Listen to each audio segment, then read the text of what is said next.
Assalamualaikum warahmatullahi wabarakatuh. Perkenalkan, nama saya Bastian, NPM 20100 2004.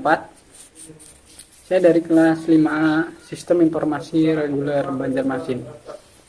Oke, jadi kali ini saya akan mempresentasikan sebuah materi dari statistika. Oke, jadi yang pertama ada pendugaan parameter. Pendugaan parameter adalah proses yang menggunakan sampel statistik untuk menduga atau menaksir hubungan parameter populasi yang tidak diketahui. Yang kedua ada penduga, suatu statistik yang digunakan untuk menduga suatu parameter.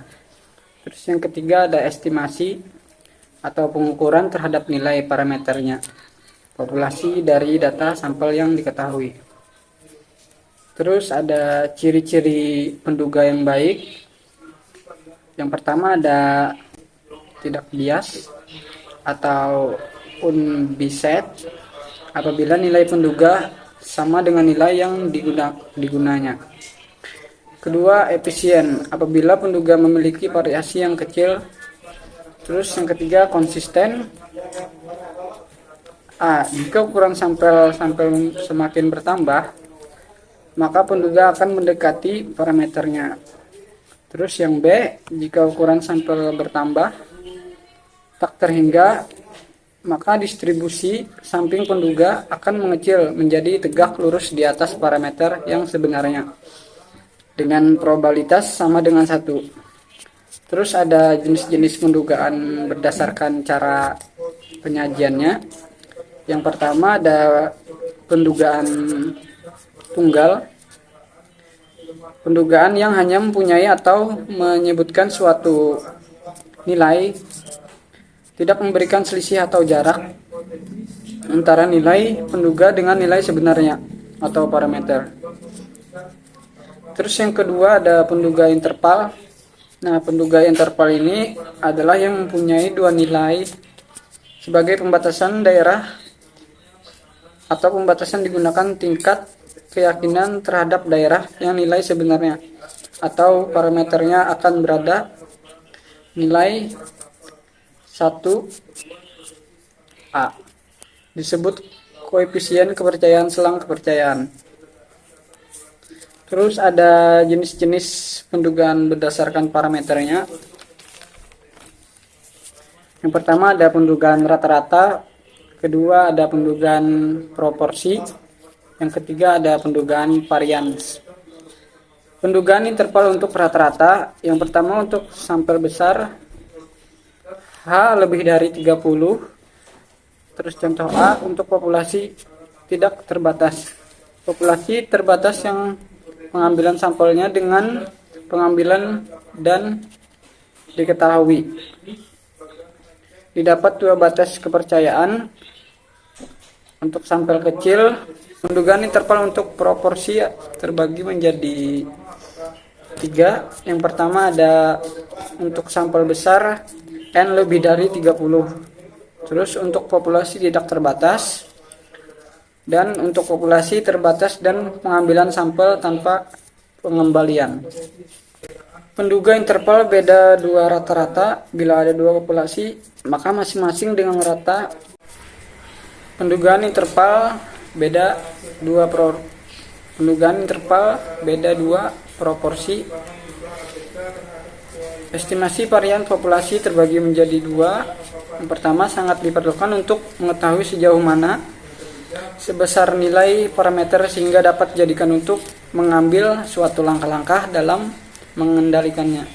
Terus yang kedua ada berkaitan dengan suatu tingkat kualitas produk yang diinginkan agar bukan hanya rata-rata nilai parameternya yang momen untuk memiliki suatu persyaratan, tetapi juga konsisten dari nilai tersebut harus bisa terjamin. Terus materi yang ke-11 uji hipotesis. Uji hipotesis. Definisi hipotesis adalah pernyataan statistik tentang populasi. Terus yang kedua ada statistik, adalah ukuran yang dikenakan pada sampel seperti U, rata pangkat 2, simpang baku, S pangkat 2, varians, R, korelasi.